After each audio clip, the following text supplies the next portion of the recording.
Maligayang pagpasok guys dito sa Ilocano TV.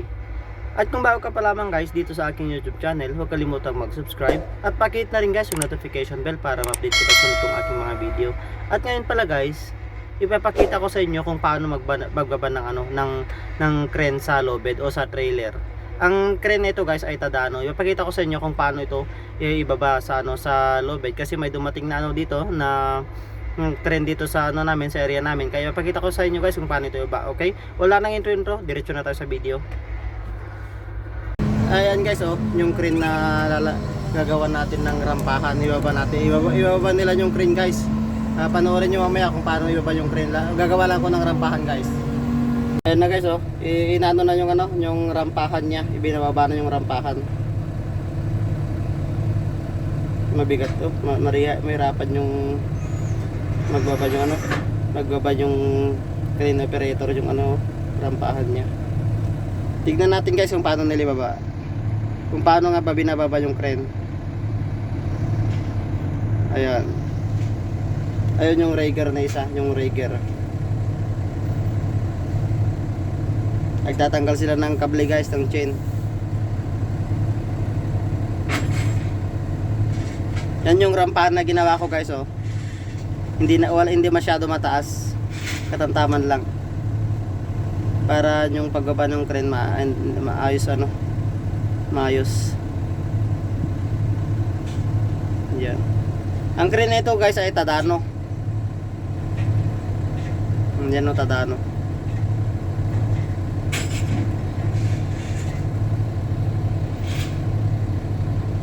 Yan na guys, kasalo ko yung tinatanggal nila yung mga chain para mayaba na yung crane. Ayan.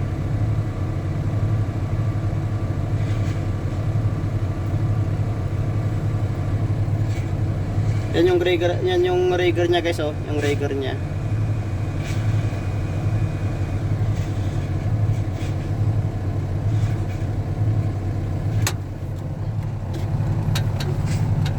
Ayan, nagtatanggal pa lang sila ng guys, ng kable. Hintayin lang natin guys na matanggal lahat para tignan natin kung paano nila ibaba. Ayan na guys, inaangat na yung boom. Inaangat na yung boom yung crane.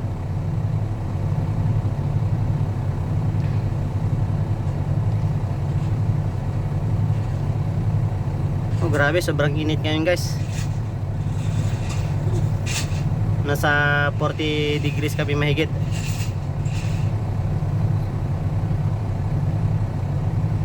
Habang hinihintay natin guys, tignan nyo muna yung paligid namin. Ayun yung paligid namin guys, yan yung paligid namin guys. Sobrang init tignan yung paligid namin guys, tignan yung paligid niya. Habang naghihintay tayo sa crane na ibaba, na tinatanggal yung chain, tignan nyo muna yung paligid namin guys. Yan. Nasa guys, nasa desierto kami. Oo nga, tama yung iniisip mo guys, nasa desierto kami. Nasa nasa Saudi. Yan.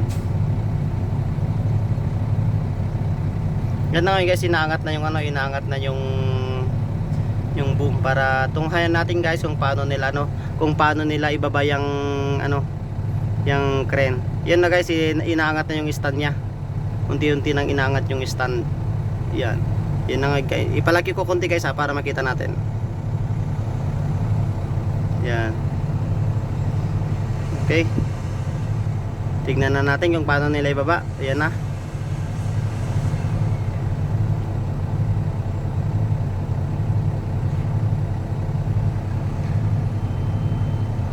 Uy, inuunat pa yung guys, yung anong tawag nun, yung nasa gilid-gilid niya yung stand niya. Yun, inuunat niya guys muna bago atras.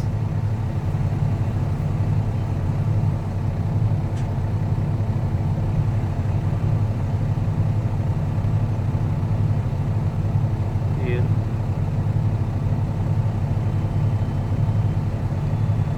Ano kaya pang balance niya kaya? Bakit niya inilabas? Pang balance niya o para protection pag nagkalaglagan. Yan na guys, yan atras na guys. Panoorin nyo kung paano baba. Atras na. Yun. Yun yung rigger niya guys, oh. Yan yung magsisenyas. Sisenyasan ng rigger.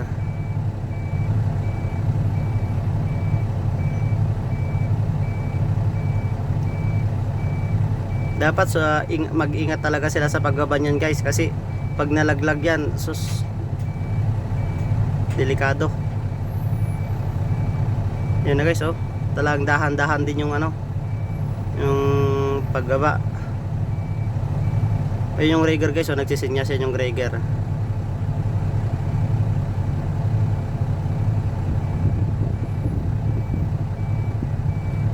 Talagang dinahan-dahan guys, oh. Buti hindi mabali guys yung ano, yung rampahan niya. Kasi bakal lang yun eh. Buti hindi siya mabali. Eh mga bolt lang na malalaki ang nandoon. Kung nabali yun, laglag. Matibay din guys, oh, hindi mabali, oh. Yan na, nakababa. Nakagitna na guys, nakagitna na doon sa ano, rampahan. Yan na.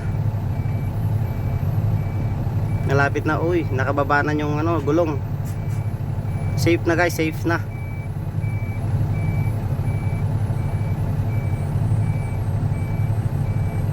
Ayun guys, nakababa na. Ay, ayos, nakababa na guys yung crane.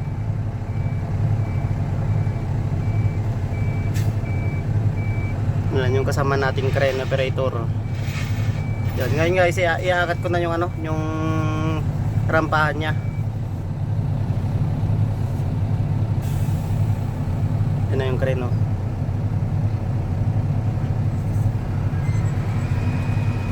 Binabalik niya yung ano, yung stand.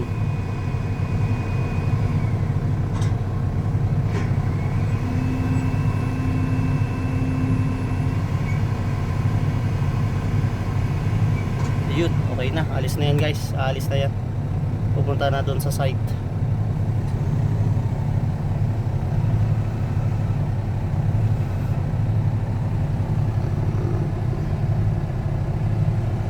Umalis na. Okay guys, tayo naman. Ayan na guys, oh, nayangat ko na yung ano, yung rambahan niya. Okay.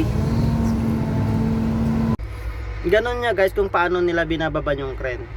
Yun, ganon lang guys kung paano nila ibaba. Kaya dahan-dahan lang nila kung yung binababa yung mga crane para hindi malaglag kasi ano, napakadelikado. Okay? Hanggang dito na lamang at maraming salamat.